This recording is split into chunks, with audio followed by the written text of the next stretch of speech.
Ngayon, bali yung 5.75 is equivalent daw sa 5/3, no? So, ang gagawin mo, multiply mo to, magiging 20 plus 3 plus yan, ito multiply. So, magiging 23, tapos copyahin mo yung denominator. Gawing improper, very good, Mama ni Jane, no? So, magiging ano sagot? Ay, 4 pala, sorry.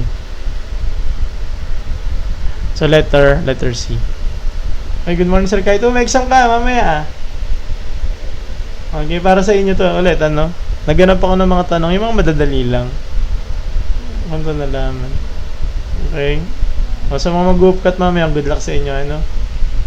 Saan napunta yung 7 si 7? In-over, ay, hello ma'am. In-over natin lahat yan siya. Ito na siya, 75. No? Sir Marky. Tapos, di ba 75 over 100? I-divide mo sa 25, i-divide mo sa 25. No, thank you sa mga nag-follow sa atin.